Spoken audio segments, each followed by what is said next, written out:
Okay, so last lecture में हम लोगों ने बेसिक्स ऑफ यानी एलएलएम पढ़ा, हमने चैट जीपीटी को समझा कैसे यूज़ करना है, और अब हम लोगों ने पढ़ना है कि भाई बेसिक्स थोड़े से प्रॉम्प्ट भी पढ़े कि कैसे हम लोग यूज़ करते हैं प्रॉम्प्ट को इम्प्रूव कैसे करते हैं, और मज़ीद ये है कि और आगे चीज़ें हमारी यहाँ पे अभी चलने वाली हैं जिसके अंदर स्पेशली हम विजुअल की चीज़ों को देखेंगे, जिसमें इमेजेस हैं, जिसमें वीडियोस हैं, जिसमें हमारे पास डिज़ाइंस हैं, तो ये सारी चीज़ें इसमें शामिल हैं। अब हम लोगों ने पहले ये देखना है कि एक बेसिक प्रॉम्प्ट लिखा कैसे जाएगा, उसके बाद एक इमेज बनाने के लिए प्रॉम्प्ट में क्या क्या चीज़ें होनी चाहिए। एक इमेज बनाने के लिए एक प्रॉम्प्ट में क्या क्या चीज़ें होनी चाहिए।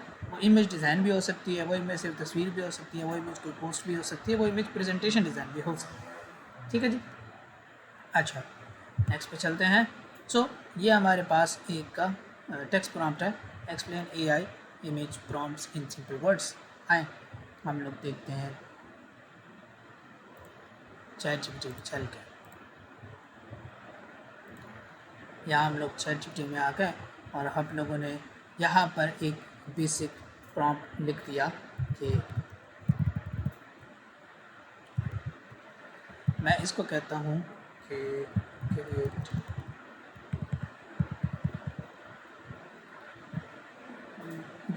हो जाएगा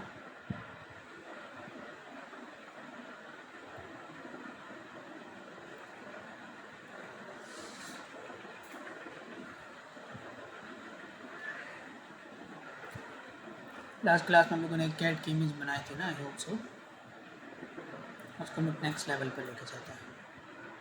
ये बेस प्रॉम्प्ट है, ये मैंने कॉपी किया।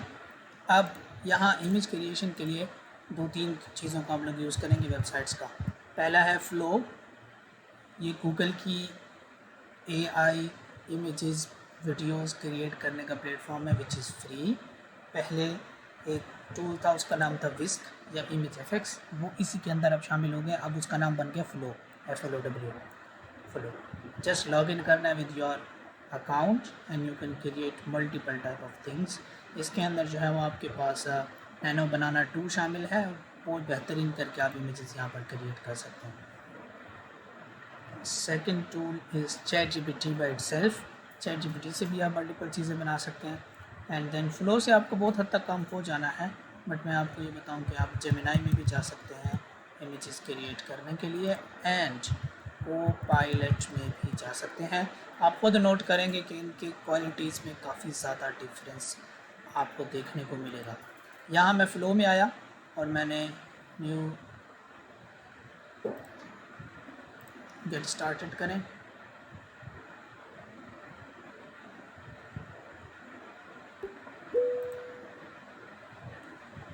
यहाँ पर आपने अपना प्रॉम्प्ट पेस्ट करना है एंड देन वो आपको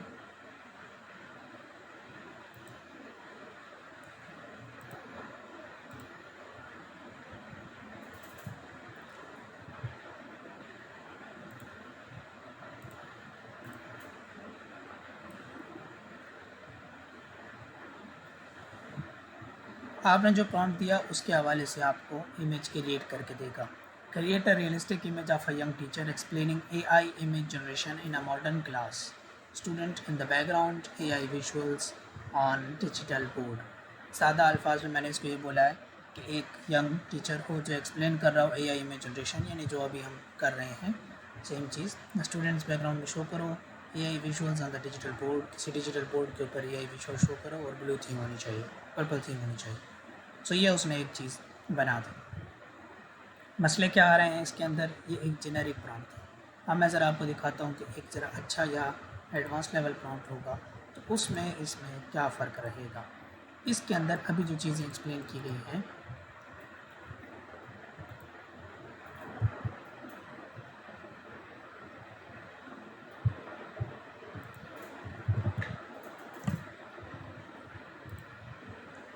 इसमें जो चीज़ें बेसिक एक्सप्लेन की गई हैं वो ये है कि इसके अंदर हमने एक तो ये नहीं बताया कि भाई ऑडियंस कौन सी हो, बंदा मेल हो फीमेल हो, लोकेशन कहाँ की हो, बहुत सारी चीज़ें जो हैं वो हम लोगों ने यहाँ पर मिस कर दी हैं। ठीक है, उस चीज़ को हम लोग देख लेते हैं कि वो चीज़ें हमारे पास आएंगी कैसे और इम्प्रूव कैसे। क्या हो गया,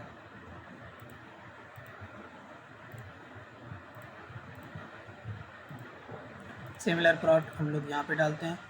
अच्छा, जेमिनाई के अंदर अगर आपने इमेज क्रिएट करनी है, आपने प्लस पे क्लिक करना है, यहाँ पर ऑप्शन आता है क्रिएट इमेज का, आपने यहाँ से इमेज क्रिएट करनी है।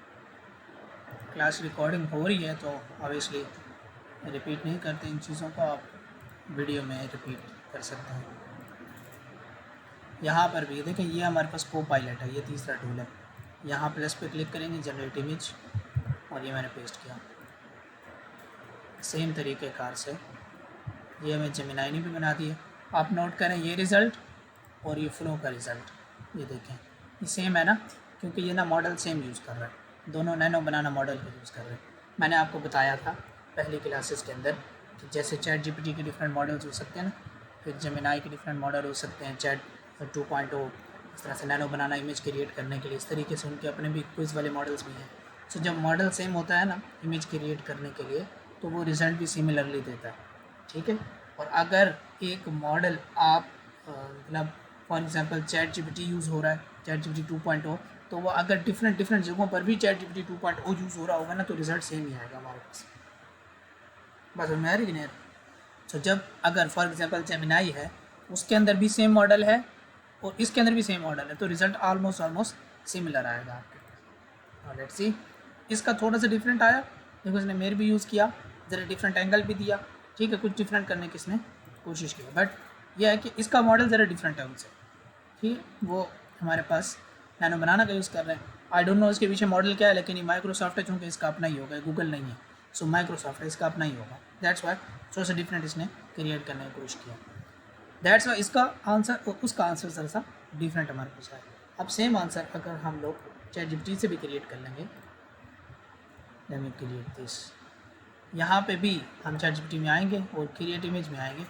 अच्छा, जब आपने इमेज बनानी हो तो आप क्रिएट इमेज में जाकर इमेज बनाओ, उससे क्या होता है उसको कि पता होता है मुझे भी इमेज बनानी है। अगर आप डायरेक्टली भी पेस्ट कर देते हैं, बहुत हद तक वो समझता है कि यार मुझे इमेज बनानी है, जैसे मैंने लिखा हुआ क्रिएट अ रियलिस्टिक इमेज, तो वो इमेज बनाएगा। लेकिन अगर क्रिएट इमेज में जाके करते हैं तो वो अपनी ज़्यादा मतलब क्वालिटीज़ का इस्तेमाल करेगा आपके टास्क को पूरा करने के लिए, ठीक है। इसकी इमेज जो है ना वो आएगी, मॉडल यूज़ करेगा चैट जीपीटी 2.0 का इस्तेमाल करेगा इधर इस वर्जन में। आई होप सो इसका रिज़ल्ट बाकियों से ज़्यादा अच्छा होगा। देखो कुछ चीज़ें देखो जो मैंने यहाँ पर इसमें मेंशन की है, वो ये हैं, हमारे प्रॉम्प्ट को देखते हैं। देखो सबसे पहले मैंने लिखा एक उसको instruction the, create an image of create a realistic image of a young teacher. सबसे पहले मैंने उसको एक टास्क दिया, क्रिएट अ रियलिस्टिक इमेज। उसके बाद मैंने उसको कहा है कि एक ये मैंने उसको एक्सप्लेन किया है कि किस चीज़ सब्जेक्ट एक्सप्लेन किया, ये सब्जेक्ट है, देखें अ यंग टीचर। आप इस सब्जेक्ट को चेंज कर सकते हैं, आप इस सब्जेक्ट की जगह क्या क्या लगा सकते हैं, जैसे आप यहाँ पे लगा सकते हैं कैट हो गई, डॉग हो गया, लैपटॉप हो गया, एक स्पोर्ट्समैन हो गया, एक टीचर हो गया, ठीक है।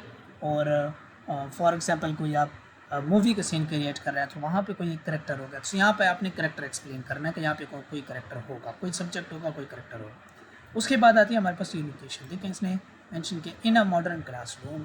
फिर आप मेंशन कर सकते हैं, जैसे हम लोगों ने उस दिन कैट की इमेज बनाई थी, तो create a realistic image of a cat को एक्सप्लेन किया था कैट किस किस्म की कैट है। उसके बाद लोकेशन हमने बताई थी ऑन अ बीच, तो उसने हमें किसी बीच के ऊपर दिखा दिया। हम लोग जंगल भी लिख सकते हैं, हम लोग और भी डिफरेंट टाइप की इमेज उसकी क्रिएट कर सकते हैं। उसके बाद मज़ीद लोकेशन को मज़ीद एक्सप्लेन किया गया। एंड देन यहाँ पर आप नोट करें, ये जो ऑप्शन है ये वाला, ये आपका कलर स्कीम है, यानी इसमें हम लोगों ने कलर स्कीम को डिफाइन किया कि इसके कलर्स किस किस्म के होंगे, ब्राइट कलर्स होंगे और पर्पल थीम होगी। थीम एंड स्टाइल्स को हम लोगों ने बताया। इसका स्टाइल किस किस्म का है, यानी ये इमेज रियलिस्टिक है, कार्टूनिश है, इलस्ट्रेशन है, ये क्या, ये हमने यहाँ पर मेंशन किया है। क्रिएट अ रियलिस्टिक इमेज, यहाँ पे मैं ये लिख सकता हूँ क्रिएट अ कार्टूनिक इमेज, तो वो कार्टूनिक रिजल्ट देगा। बात समझ में आ रही है कि नहीं आ रही? अभी इसको देखते हैं क्यों स्टॉप हो गया, don't know.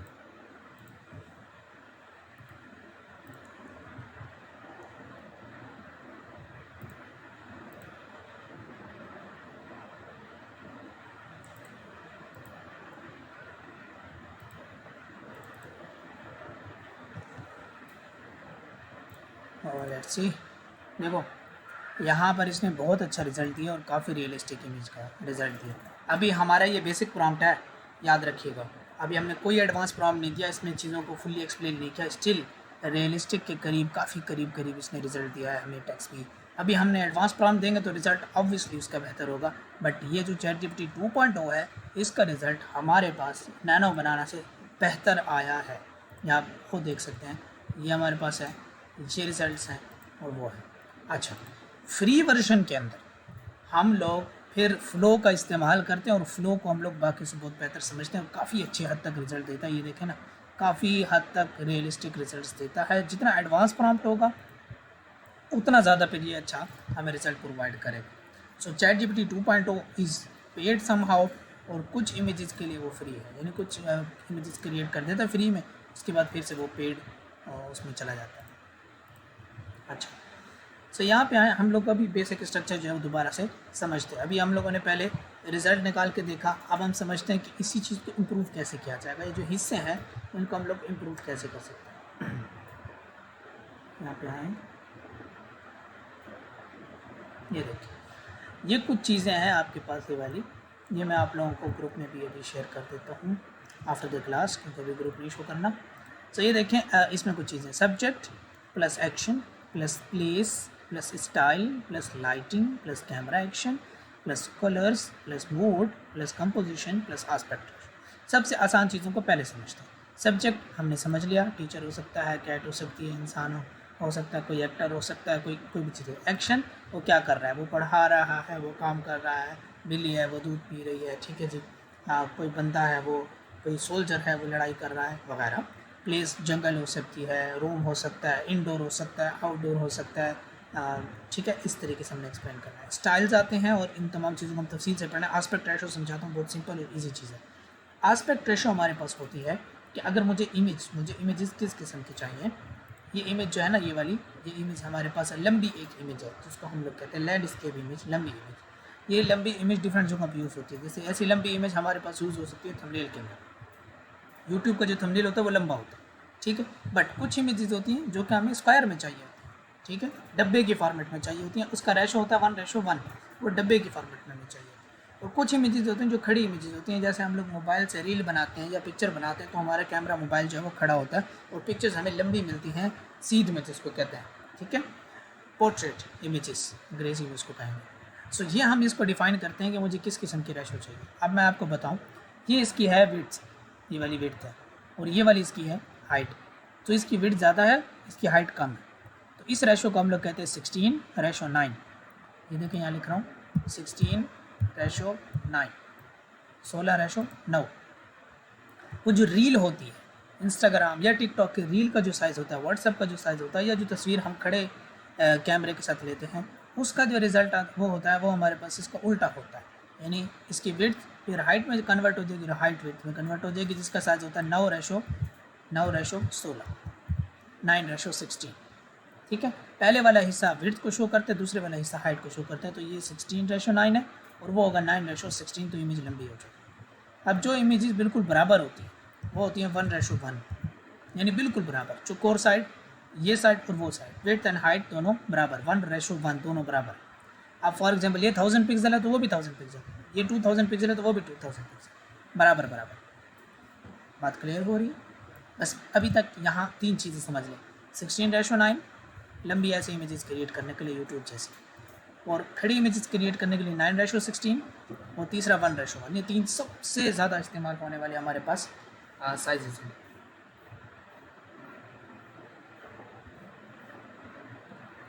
Okay, I hope so यहाँ तक ये वाली चीज़ें आपको क्लियर हो गई। अब हम लोग देखते हैं कि ये हम लोगों ने क्यों समझाया। ये हमने इसलिए समझाया क्योंकि जब हम इमेज बनाते हैं ना, तो वहाँ पर हम ये चीज़ एक्सप्लेन करते हैं कि मुझे इमेज कैसी चाहिए। अगर हम अपने प्रॉम्प्ट के अंदर जस्ट यही चीज़ चेंज कर दें 9:16, तो नेक्स्ट इमेज हमारे पास जो क्रिएट होगी ना, उसका साइज़ डिफरेंट होगा। देखो मैं यहाँ पे आता हूँ दोबारा से, ये पेस्ट किया, यहाँ पर मैं अब 9:16 करता हूँ। ओके, यहाँ मैंने क्रिएट करना है इसको ऐसे ही, और ये एक इमेज जो है वो कुछ इमेजेस जो है वो जनरेट करना शुरू कर देगा। ये एक रिज़ल्ट के अंदर हमारे पास 4 इमेजेस जनरेट करता है। सो ये मेन फ़र्क है इमेज। ये देखो, इमेज अभी से जो बनना शुरू हो रही है आपकी समझ में आ गई है कि ये इमेज 9:16 की है। सिमिलरली अगर आप कोई इमेज क्रिएट करें और उसके लास्ट में अगर हम लोग सिर्फ आस्पेक्ट रेशो दे दें 1:1 एंटर, तो ये हमारे पास जो रिज़ल्ट आएगा वो स्क्वायर में आएगा, जो कोर आएगा। बस ये 3 बड़े बड़े साइजेज़ हैं जो कि हम लोग सबसे ज़्यादा इस्तेमाल करते हैं। ये आपको आस्पेक्ट रेशो समझ में आ गया तो आपका काम हो गया। हमें सब्जेक्ट समझ में आ गया, हमें एक्शन समझ में आ गया, हमें प्लेसेस समझ में आ गई, ये तो कॉमन सेंस वाली चीज़ है। हमें आस्पेक्ट रेशो भी आप समझ में आती है कि 3 किस्म के आस्पेक्ट रेशोज़ हमारे पास होते हैं और हम लोग वहाँ से आस्पेक्ट रेशोज़ को सॉल्व कर लेंगे। अच्छा, अब हमारे पास सवाल आता है लाइटिंग का, कैमरा एक्शन का। ये तो हम इतने टेक्निकल बंदे तो नहीं हैं कि हमें ये पता हो लाइटिंग कैसी होगी, कैमरा एंगल क्या होता है, कलर मोड्स वगैरह। सो मैं आपको इसके हवाले से एक ब्रीफ दे दूँगा, अब आपको ये चीज़ें बिल्कुल क्लियर हो जाएंगी कि वो कैसे क्रिएट करनी है। लेट्स गो। सबसे पहले देख लेते हैं। ये देखिए सब्जेक्ट हमारे पास है। The subject is what the audience notices first. It can be a subject, product, object, place. For example वो चीज़ जो कि इमेज में सबसे पहले नज़र आती है वो हमारे पास सब्जेक्ट कहलाता है। फॉर एग्जांपल आपने किसी फांटा वाली बोतल का ऐड देखा, उसके अंदर फांटा वाली बोतल सबसे बड़ी बनी हुई है, इसका मतलब ये है कि वो उसका सब्जेक्ट है। इसकी एक मिसाल हम लोग गूगल के ऊपर ले लेते हैं। देखिए ये इमेज हमारे पास क्रिएट हो गई है, ये 9:16 में है और ये वाली 16:9 में है। आई होप सो यहाँ तक क्लियर होगा। देखो फांटा ऐड अगर मैं लिखता हूँ ना, ओके, सो ये हमारे पास फांटा की बोतल दिख रही है, ये हमारे पास मेन सब्जेक्ट है इस इमेज का। हाँ, ये एक इंसान नहीं है, ये एक लिविंग ऑर्गेनिज्म नहीं है, ये एक नॉन लिविंग है। दैट्स वाई इसमें लफ्ज़ यूज़ होता है सब्जेक्ट, सब्जेक्ट यूज़ होता है, करेक्टर यूज़ नहीं होता, ये सब्जेक्ट है। तो सब्जेक्ट में लिविंग चीज़ें भी आ जाती हैं, नॉन लिविंग भी आ जाती हैं। अगर एक जूते का इश्तिहार है, ठीक है, बाटा शूज़ है, तो उसके अंदर जो एलिमेंट है वो हमारे पास जूता है, दिस वन। ओके, सो ये हमारे पास उसका करेक्टर कहलाएगा। सो आई होप सो यहाँ तक आपको क्लियर हो गया कि ये सब्जेक्ट में क्या बना है। अच्छा, अब सब्जेक्ट के साथ साथ हम सब्जेक्ट की डिटेलें लिखते हैं, ठीक है। ये अपने प्रॉम्प्ट को अच्छा करने का एक तरीका है। आप सिर्फ ये नहीं लिखें कि मेरा सब्जेक्ट है, एक टीचर है जो पढ़ा रहा है, बल्कि आप ज़्यादा एक्सप्लेन कर दें। एक टीचर पढ़ा रहा है, मज़ीद डिटेलें उसके साथ ऐड करना शुरू कर दें, मज़ीद डिटेलें जो है वो उसके साथ ऐड करना शुरू कर दें। जैसा कि एक टीचर पढ़ा रहा है, उसकी उम्र इतनी है, देखें एज एक्सप्लेन करें, उसके क्लोथ्स एक्सप्लेन करें, उसका एक्सप्रेशन जो है वो बहुत पॉजिटिव अप्रोच है और प्रेजेंटेबल है, उसका पोज जो है वो एक्सप्लेनर पोज है, यानी कोई हाथ उसने खड़ा किया हुआ है, एक्सप्लेन कर रहा है। प्रोफेशन उसका एक्सप्लेन करें, वो टीचर किस चीज़ का है, और ऑब्जेक्ट इन हैंड, उसने हाथ में जो है वो वाइट बोर्ड पेन लिया हुआ है या फिर प्रेजेंटेशन वाले वो टिकर लिया हुआ है। And distance from the camera, ये 3 से 4 चीज़ें जब आप एक्सप्लेन करते हैं तो आपका प्रॉम्प्ट मज़ीद बेहतर हो जाता है। तो सबसे पहले चीज़ क्या किया हम लोगों ने, सब्जेक्ट को एक्सप्लेन किया, सब्जेक्ट है क्या वो खुद हमें पता समझ में आ गई, टीचर था। उसके बाद हमने मज़ीद डिटेल उसकी एक्सप्लेन करनी है। वो टीचर जो है वो 30 साल का, फॉर एग्जांपल उसकी क्लॉथिंग जो है वो पाकिस्तानी क्लॉथिंग है, इंडियन क्लॉथिंग है, और उसकी वेस्टर्न क्लॉथिंग है, उसके जो है वो प्रोफेशनल क्लॉथिंग है, 3 पीस सूट है। उसका एक्सप्रेशन जो है वो पॉजिटिव है, काम है, या डिप्रेस्ड है, या टेंशन में है, या प्रेशर में है, ये एक्सप्लेन करें। उसका पोज एक्सप्लेन करें, वो बैठा हुआ है, वो खड़ा हुआ है, वो मूव कर रहा है, वो एक्सप्लेन कर रहा है। उसका प्रोफेशन, वो किस चीज़ का टीचर है, उस लिहाज से भी उसको थोड़ा मज़ीद उसकी लुक्स में तब्दीली आएगी। उसके हाथ में क्या चीज़ है, वो किस तरीके से चीज़ को एक्सप्लेन कर रहा है, ठीक है। तो ये सारी चीज़ें एक्सप्लेन कर। अब मैं मिसाल लेता हूँ कैट की। सो कैट इज़ अ सब्जेक्ट। अब कैट की डिटेलें देंगे, सब्जेक्ट डिटेल से हमारा जो भी सब्जेक्ट हो उसकी डिटेलें देंगे। सो उसकी डिटेल क्या होगी, कैट जो है वो उसकी नस्ल बताएं, उसकी नस्ल क्या है जी, वो पर्शियन है, ट्रिपल कोटेड है, वाइट इन कलर है, उसकी आइज़ ऐसी हैं, और उसकी टेल जो है वो जो है ना एक पोजीशन पे है या मूव कर रही है, वो एक्सप्लेन करें, ठीक है। वो खड़ी हुई पोजीशन में है, वो बैठी हुई है, वो सो रही है, वो खा रही है, वो क्या कर रही है, थोड़ा सा मज़ीद सब्जेक्ट के बारे में चीज़ों को एक्सप्लेन करें, ठीक है। उसके फॉर एग्जांपल हमने कोई एक पोस्ट बनानी है जिसके अंदर हमने इल एनिमल्स दिखाना है, तो उसमें हम लोग दिखा सकते हैं कि एक कैट है जिसके बाल झड़ रहे हैं, तो कुछ ना कुछ सब्जेक्ट एक्सप्लेन करें, that is about the subject. इससे हमारा प्रॉम्प्ट ही अच्छा होता है और इससे हमें रिजल्ट अच्छे मिलना शुरू होते हैं, मज़ीद अच्छे मिलना शुरू होते हैं। ओके, सो ये 2 चीज़ें हो गई। तीसरी एक्शन। अब एक्शन में आप बता सकते हैं टीचिंग है, पॉइंटिंग है, प्रेजेंटिंग है, स्माइलिंग है, राइटिंग है, होल्डिंग है, लैपटॉप है, यूजिंग फ़ोन है, कैट है, बैठी है, खड़ी है, वगैरह वगैरह। ये सारी चीज़ें हमारे पास किस चीज़ में आ जाएंगी, एक्शन। सो ये भी सिंपल चीज़ थी। लोकेशन भी हमारे पास सिंपल चीज़ है। Let's go to the camera angle. ये अब थोड़ी टेक्निकल चीज़ है, जो लोग फोटोग्राफी करना जानते हैं ना उनको बेटर पता है कि कैमरा एंगल क्या होता है। अभी मैं आपको एक्सप्लेन करता हूँ बहुत ही सादा लैंग्वेज में कि कैमरा एंगल क्या होता है। अब जो आप इमेजेस क्रिएट करेंगे ना, वो आप बहुत अच्छे तरीके से क्रिएट कर सकते हैं after learning the camera angle.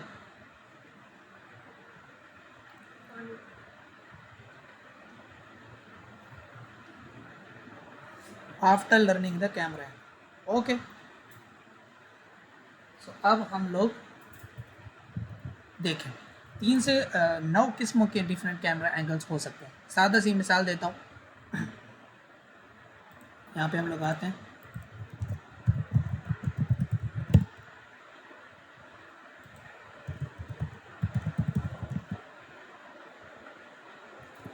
एक इमेज थी उसने बहुत अच्छे तरीके से क्रिएट किया।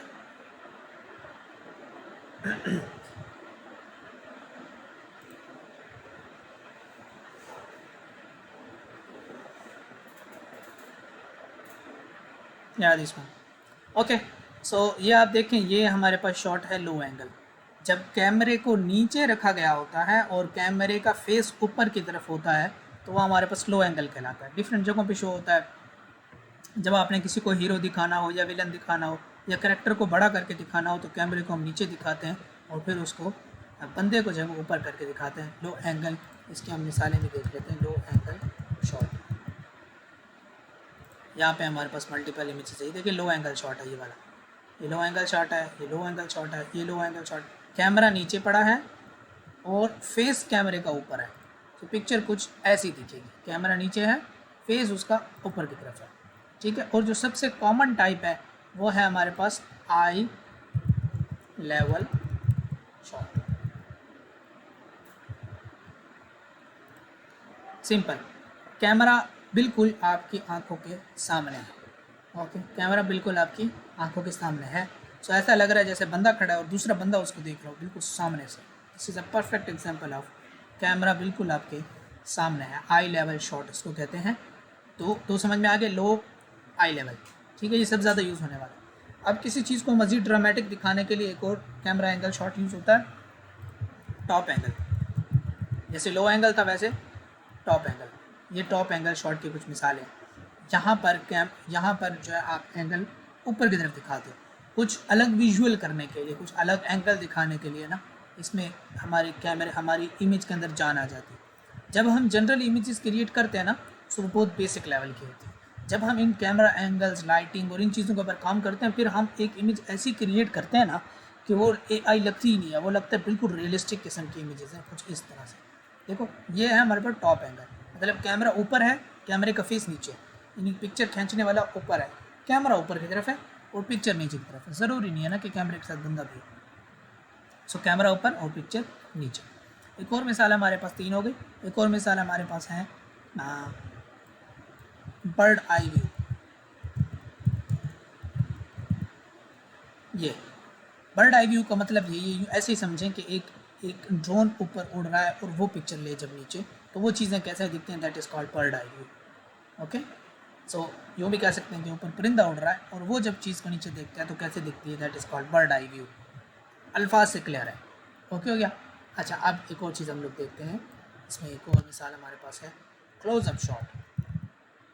ये 3 किस्मों के, ये आप देखते जाए। This one is closer shot.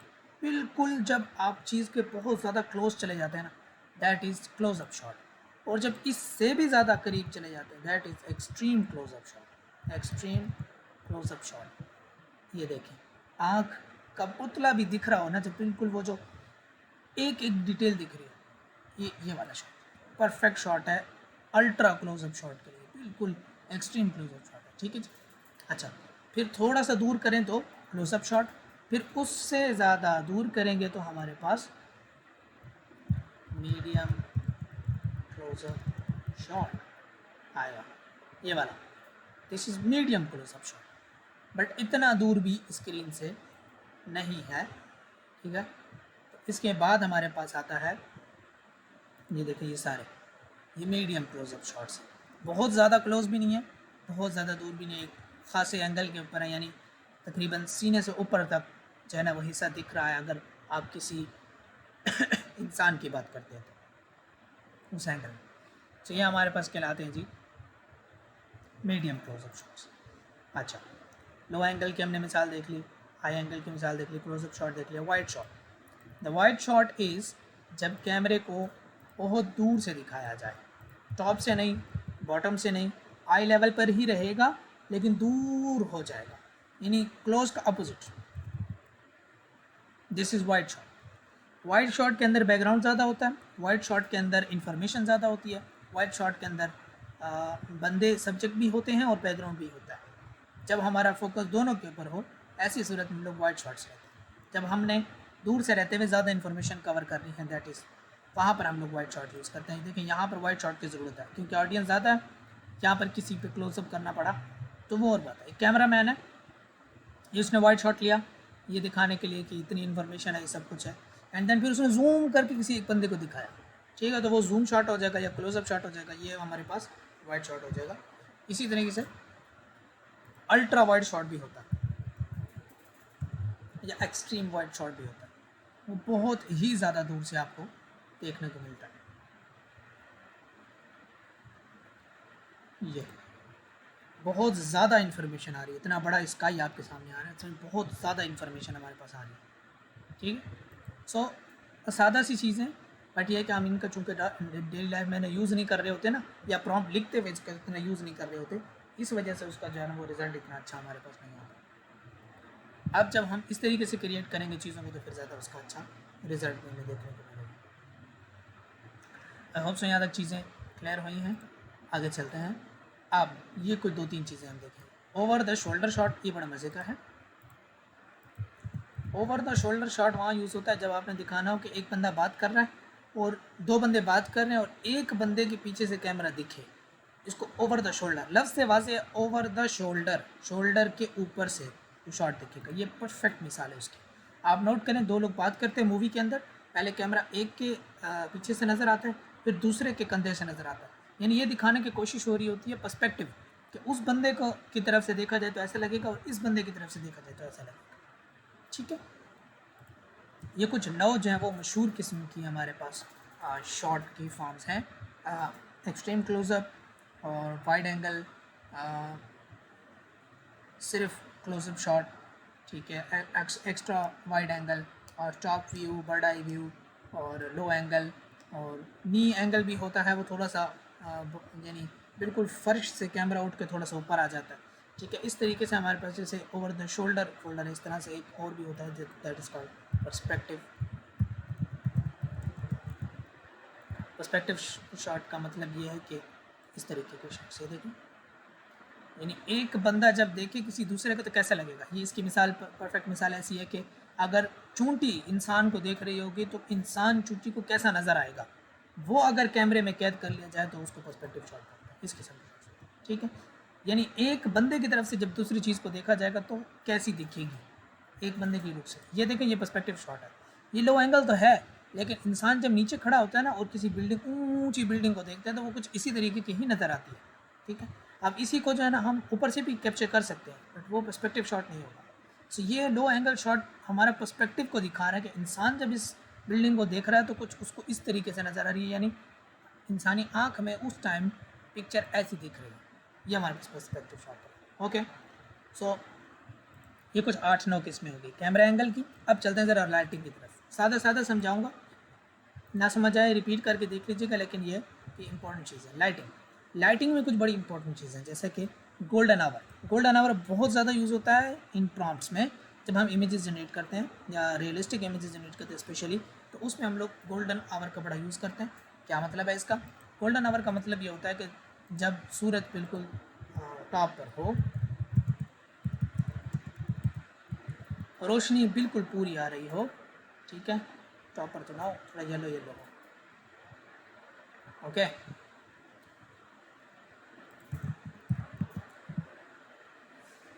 ये हमारे पास आ गए जी गोल्डन आवर। अच्छा, इसके अलावा हमारे पास यूज़ होता है डे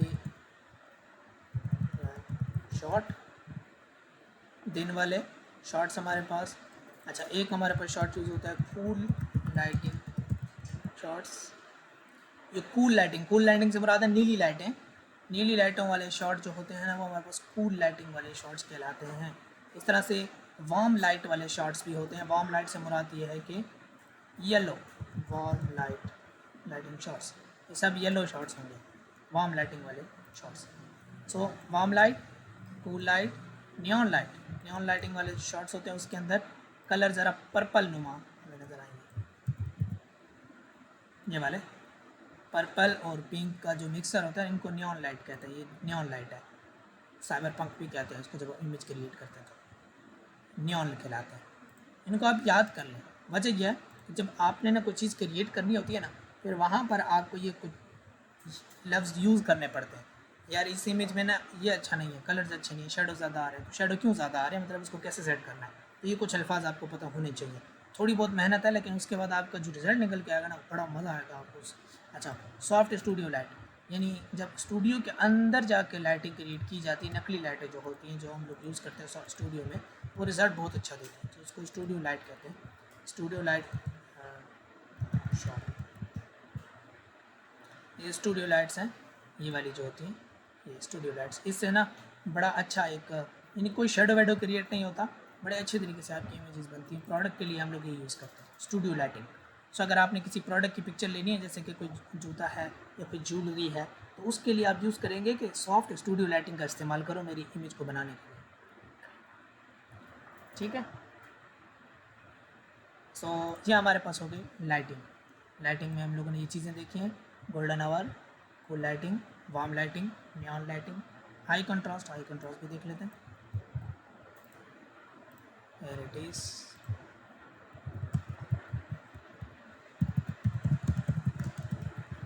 इसमें चीज़ें शेडो ज़्यादा शेडो होगा, ये देखिए शेडो ज़्यादा शेडो है, लाइट ज़्यादा लाइट है, तो इसको कहते हैं हाई कंट्रास्ट।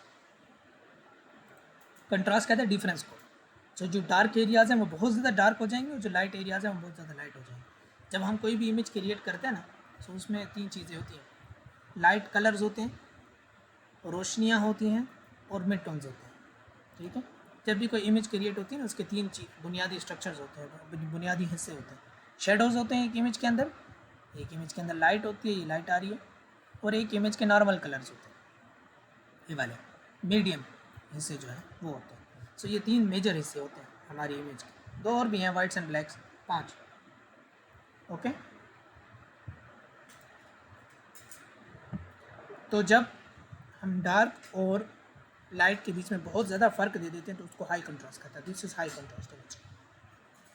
नॉर्मली तो इमेज ऐसे नहीं होती ना, ये हम खुद क्रिएट कर रहे हैं, फोटोग्राफी में भी करते हैं और वैसे भी इसमें भी कर सकते हैं, AI इमेजेस क्रिएट करते हुए हाई कंट्रास्ट।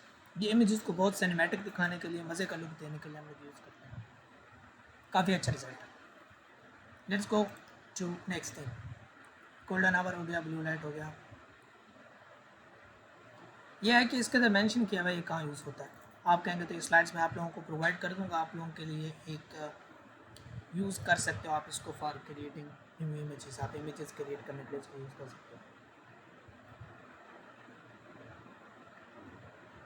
अच्छा, मज़ीद इमेज स्टाइल्स। इमेज स्टाइल जो है ना ये बड़ा इंपॉर्टेंट है। जैसे मैंने अभी आपको बताया था कि हम लोग जो इमेज क्रिएट कर रहे थे बहुत रियलिस्टिक इमेज थी। रियलिस्टिक इमेज की ये इमेज स्टाइल्स ही होते हैं, realistic, cinematic, vector, 3D render वगैरह वगैरह। सबसे पहले रियलिस्टिक इमेज देखते हैं। जब आपने कोई ऐसी इमेज लेनी हो जिसको आपको चाहिए कि मुझे रिज़ल्ट रियलिस्टिक इंसान कैमरे से ली हुई पिक्चर ऐसा रिज़ल्ट मिले, कैमरे से ली हुई पिक्चर ऐसा रिज़ल्ट मिले, तो हम लोग रियलिस्टिक लफ्ज़ का इस्तेमाल करते हैं। देखिए हमने प्रॉम्प्ट में भी रियलिस्टिक लफ्ज़ का यूज़ किया होगा। देखिए रियलिस्टिक इमेज, तो हमने इसको कहा। अगर मैं इसको एडिट करता हूँ और यहाँ पे लिखता हूँ कार्टूनिश, तो ये रिज़ल्ट अपना चेंज कर देगा। या फिर मैं कार्टूनिश को चेंज करके साइबर पंक लिखूँगा तो वो स्टाइल को चेंज कर, ये स्टाइल्स कहलाता है, ठीक है जी।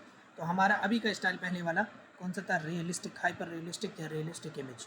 हाइपर रियलिस्टिक करेंगे तो बहुत ज़्यादा रियलिस्टिक करेंगे। आप ये देखें कार्टूनिश रिजल्ट आ गया ना। सो ये सारी इमेज उसने तब्दील क्या की, एक प्रॉम्प्ट के एक हिस्से को तब्दील किया ना, जिस कार्टूनिश लिखा बाकी तो सब सेम था। सो फ़र्क कहाँ है, सिर्फ एक स्टाइल के अंदर। अभी मैं इसको जस्ट चेंज करके अगर मैं इसको साइबर पंक कर देता हूँ तो ये रिज़ल्ट चेंज कर देगा, ठीक है। मैं लिखता हूँ इलस्ट्रेशन,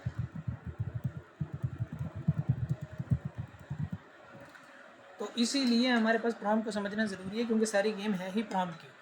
जब हम प्रॉम्प्ट को नहीं समझते हैं, हमें पता नहीं होता इमेज कैसे क्रिएट करनी है, तो इमेज होती कैसे क्रिएट है प्रॉम्प्ट से। प्रॉम्प्ट जब basic structure of the prompt समझ नहीं आएगा तो इमेज का रिजल्ट वैसा नहीं आएगा जैसे कि प्रोफेशनल बंदा लेकर आता है। ओके, इलस्ट्रेशंस आ गए हमारे पास। नाउ वो करते हैं इसको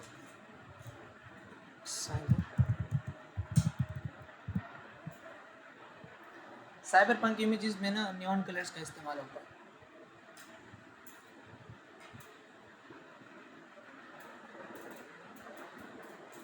बीच में आप लोगों ने देखा होगा कि लोगों ने बहुत ज़्यादा गिबली ये देखें साइबरपंक, इसमें ना बहुत ज़्यादा ये नीला, ये पर्पल कलर और इन कलर्स का इस्तेमाल होता है। चीज़ें ऐसी लगती हैं जैसे कि फ्यूचरिस्टिक रोबोटिक किस्म की, उसको साइबरपंक स्टाइल कहते हैं। ये मैं आपको दिखा देता हूँ, साइबरपंक स्टाइल, ये हमारे पास साइबरपंक इमेजेस कहलाते हैं। ये एक अंदाज़ है, स्टाइल है इमेजेस क्रिएट करने का, ठीक है। ये देखें, ये एक इमेजेस क्रिएट करने का एक स्टाइल है, इसके अंदर सब कुछ जो है ना वो इन कलर्स में दिख रहा होता है, ठीक है। मैं आपको दिखाऊँ, एक स्टाइल बड़ा मशहूर हुआ था रिसेंटली, गिबली स्टाइल इमेजेस, ये गिबली स्टाइल इमेजेस, ठीक है। एक रिजल्ट होता है पिक्सार, ये पिक्सार स्टाइल। पिक्सार स्टाइल क्या होता है, जो अल्ट्रा रियलिस्टिक किस्म के कार्टून्स होते हैं ना हमारे पास ऐसे, इसको पिक्सार स्टाइल कहते हैं। पिक्सार क्या है, हमारे पास स्टूडियो है जो कि इस तरह के कार्टून्स बनाता है, उसमें बहुत ज़्यादा रियलिस्टिक किस्म के कार्टून्स होते हैं या फेसेस होते हैं, बड़े मज़े के लगते हैं, तो उसको हम पिक्सार स्टाइल कहते हैं। तो एक अंदाज़ है इमेजेस क्रिएट करने का। अच्छा, आप अगर इसको कहेंगे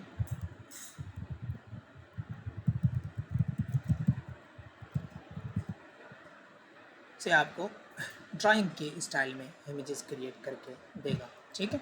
एक स्टाइल है लाइन आर्ट, तो लाइन आर्ट इमेजेस कुछ ऐसी होती हैं, ठीक है। लाइन आर्ट, ये लाइन से बनी हुई इमेज होगी हमारे पास। सो ये सारे हमारे पास क्या चीज़ कहलाती है, स्टाइल्स कहलाते हैं। सो अगर आप स्टाइल्स चेंज करते जाएंगे तो आपके पास इमेजेस चेंज होती जाएंगी, इमेजेस का रिजल्ट भी चेंज होता जाएगा। अगर आपको नॉर्मल पिक्चर लेनी है तो रियलिस्टिक स्टाइल इमेज लेंगे। अगर आपको मूवी के जैसे कोई पिक्चर लेनी है जिसके अंदर कैमरे लाइट थोड़ी सी हैवी किस्म की होती है, फिर हम लोग सिनेमैटिक स्टाइल का इस्तेमाल करते हैं। वेक्टर एंड इलस्ट्रेशन, ये बड़े मज़े का रिज़ल्ट हमारे पास देता है, इसका हम लोग यूज़ करते हैं। ये देखें, ये वेक्टर्स एंड इमेजेस कहलाती हैं, ये वेक्टर्स होते हैं ये वाले। प्रिंट के अंदर जब चीज़ें हम लोग यूज़ करते हैं ना तो वेक्टर्स यूज़ करते हैं इस तरह से, ठीक है। दिस इज़ वेक्टर, कार्टून ही कहेंगे, अगर ऊपर ऊपर से आप देखते तो कार्टून कहलाती थी, बट ये कार्टून नहीं है, ड्राइंग भी नहीं है, ये वेक्टर्स हैं, ठीक है। यानी वेक्टर्स वो ड्राइंग्स होती हैं जो कि एक्चुअली इलस्ट्रेटर के ऊपर ऑनलाइन बनाई जाती हैं, डिजिटली जो चीज़ बनाई जाती है उसको वेक्टर्स कहते हैं। डिजिटल पेंटिंग भी इसके अंदर आती है। सो ये हमारे पास जी एक किस्म और हो गई। साइबरपंक स्टाइल हमने देख लिया। मिनिमल स्टाइल में चीज़ें काफ़ी कम रखी जाती हैं, कंपोजिशन, टेक्स्ट स्पेस। अच्छा, कंपोजिशन से मुराद ये है कि ये हमारी जो है ना, यहाँ तक हमारा ख़त्म हो गया स्टाइल्स 30 स्लाइड तक। स्लाइड नंबर 31 में हमारे पास आ रहा है कंपोजिशन। कंपोजिशन मतलब ये होता है कि आपने चीज़ों को अरेंज कैसे करना है। अगर आपने एक पोस्टर बनाना है तो पोस्टर के अंदर आपके पास हेडिंग बड़ी होनी चाहिए या करेक्टर बड़ा होना चाहिए। फॉर एग्जांपल आप बर्गर का एक पोस्ट बना रहे हो तो उसके अंदर बर्गर बड़ा है, ये टेक्स्ट बड़ा है, ठीक है। मेन टेक्स्ट बड़ा रखना है या बर्गर। सो ये चीज़ आपने यहाँ पे डिसाइड करनी है, इस चीज़ को कंपोजिशन कहते हैं। अब ये बात हमारे पास काम आएगी तब जब हम लोग डिज़ाइंस बनाएंगे, यानी कि इमेजेस के थ्रू डिज़ाइंस क्रिएट करेंगे। टेक्स्ट प्लेसमेंट, आप खुद बताते हो कि टेक्स्ट कहाँ पे प्लेस करना है, और आस्पेक्ट रेशो मैंने आपको बता दी। टेक्स्ट के अंदर मज़ीद कुछ बातें मैं आपको बताऊँ। 3 से 4 किस्मों के हमारे पास टेक्स्ट होते हैं। कुछ होते हैं, पहली किस्म हमारे पास सेरिफ फॉन्ट्स। ये समझना इसलिए ज़रूरी है कि एक दफ़ा आपको ये कंपोनेंट समझ में आए ना, फिर आप बेहतरीन तरीके से इमेजेस भी, डिज़ाइंस भी क्रिएट कर सकते हैं। ओके, ये सब सेरिफ फॉन्ट्स हमारे पास कहलाता है। ये सेरिफ जो कि ऐसे दिखते हैं, जिनके जूते वूते होते हैं, ये बिल्कुल प्लेन नहीं होते, सीधे सीधे नहीं होते। दूसरा होता है सैन सेरिफ, ये सैन सेरिफ, ये बिल्कुल बराबर होते हैं, कहीं से पतले कहीं से मोटे नहीं होते। ये सेरिफ फॉन्ट्स है, कहीं से पतला कहीं से मोटा है, और इसके ऐसे किनारों के ऊपर ऐसे जूते वूते बने हैं, ये किनारे निकले होते हैं इसके, ओके। और सैन सेरिफ के कोई किनारे नहीं निकले होते, बिल्कुल विड्थ में बराबर होते हैं। कहीं का विड्थ चेंज हो सकती है बट किनारे नहीं निकले होते। ओके, ये दो बड़ी टाइप्स होगी। तीसरी हमारे पास जो टाइप है वो है हमारे पास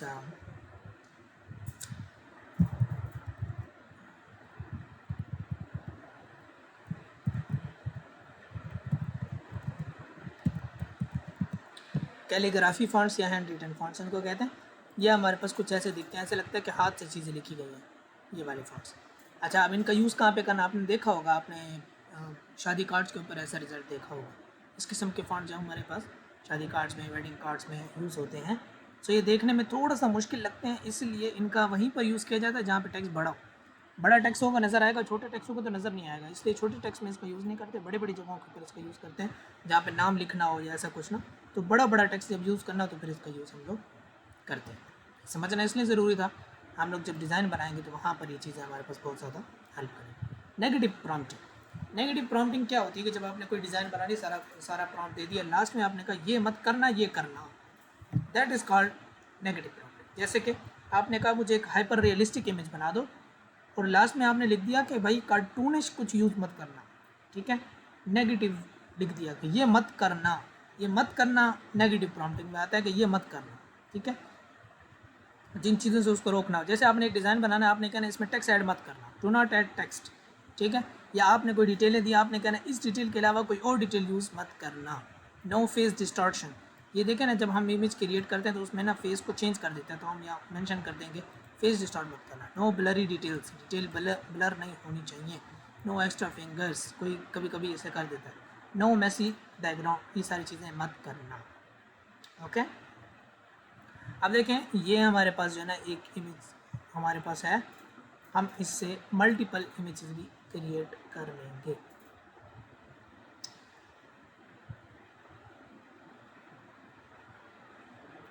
सो मैं क्या करता हूँ, जैसे मैंने अभी आपके सामने यहाँ पर मल्टीपल उसके टाइप्स क्रिएट कर लिया, मैं हम लोग क्या करते हैं, क्रिएट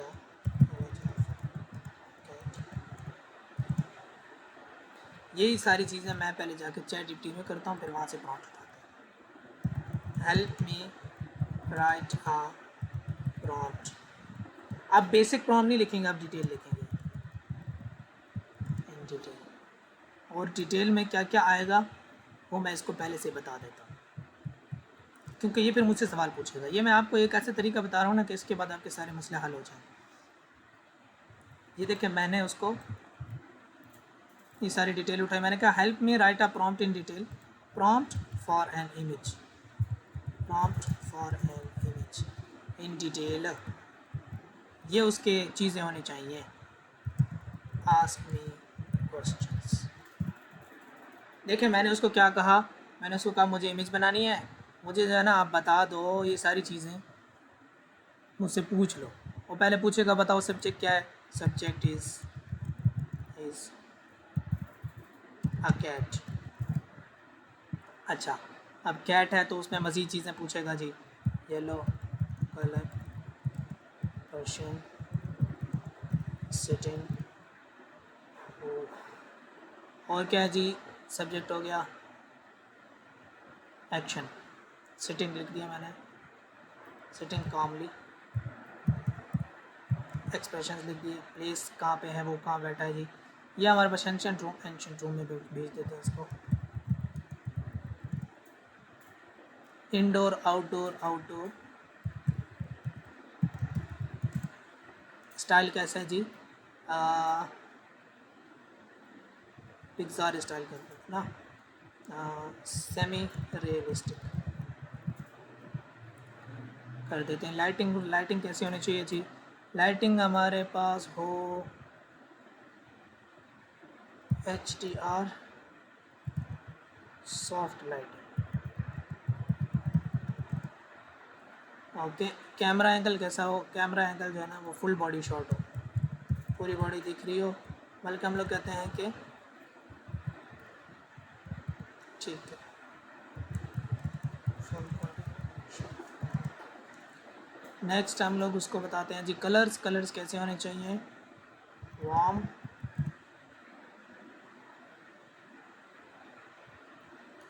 और मोड कैसा हो,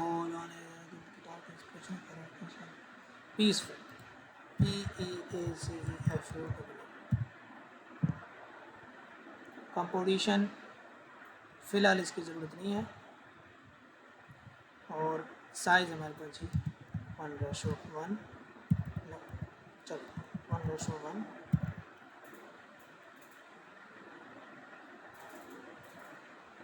that's it. Copy, paste, enter, paste, enter, paste, enter.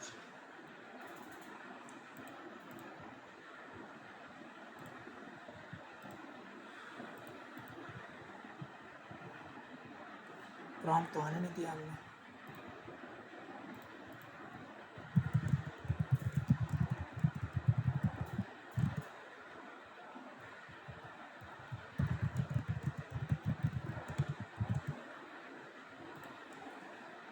तो मैंने उसको कहा कि भाई अब मुझे प्रॉम्प्ट दे दो, ये डिटेल्स हैं उसके, लिख के देना चाहिए।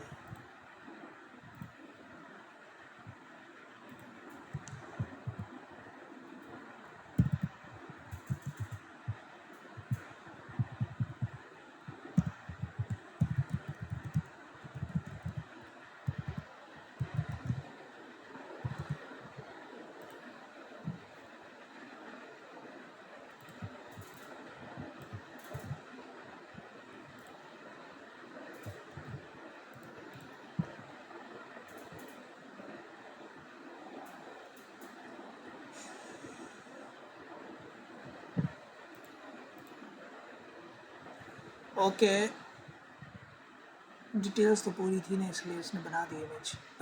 एंशियंट रोम, लाइट भी सही, पर्शियन बिल्ली भी है, बैठी भी हुई है, सारी चीज़ें पूरी हैं।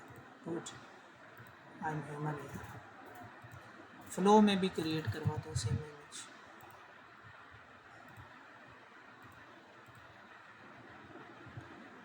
अब जैसे हम इसके प्रॉम्प्ट में एक चीज़ चेंज करते हैं, हम जस्ट यहाँ पे लिख लेते हैं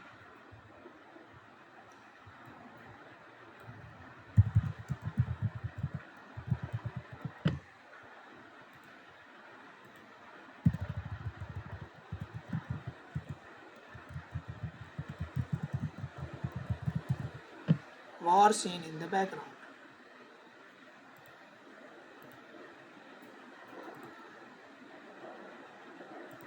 क्लास भी एंड होने वाली है।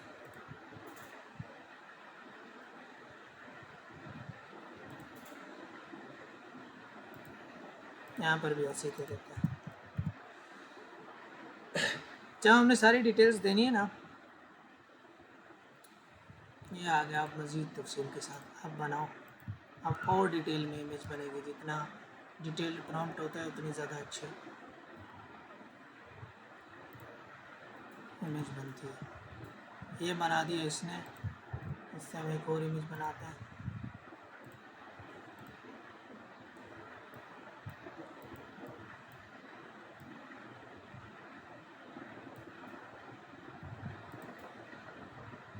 ये हमारे पास आ गई। इस मरतबा जो है वो हमारे शॉट के अंदर क्या है, बैकग्राउंड में जंग वंग चल रही है, जंग शो हो रही है, और इस दफ़ा हमारे पास पीसफुल सीन नहीं है, हमारे पास वार्म टोन है और वार का सीन है। कहाँ गया प्रॉम्प्ट, ये रहा वार का सीन जो हमारे पास पीछे चल रहा है। जनरेट इमेज,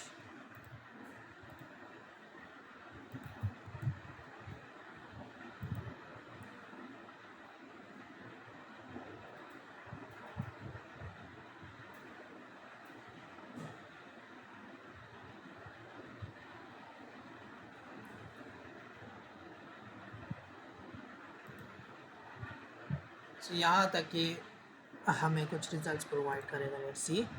सो हम लोगों ने ये चीज़ समझी कि इन तमाम चीज़ों का यूज़ करने के बाद हम अपनी इमेजेस का रिज़ल्ट मज़ीद बेहतर कर सकते हैं। सिमिलरली जब हमें प्रॉम्प्ट्स लिखने आ जाएंगे इस लिहाज से, फिर हम इसी तरीके से वीडियो के रिज़ल्ट भी क्रिएट करा सकते हैं और वीडियो सीन्स भी क्रिएट करवा सकते हैं। उसके अंदर हम लोग क्या करेंगे कि यही चीज़ वीडियो वाले टूल के अंदर देंगे और वो हमें वीडियो क्रिएट करके देगा। सो अभी के लिए इसको हम क्लोज़ करते हैं एंड नेक्स्ट पार्ट के अंदर हम लोग वीडियो शॉर्ट्स को भी देखेंगे।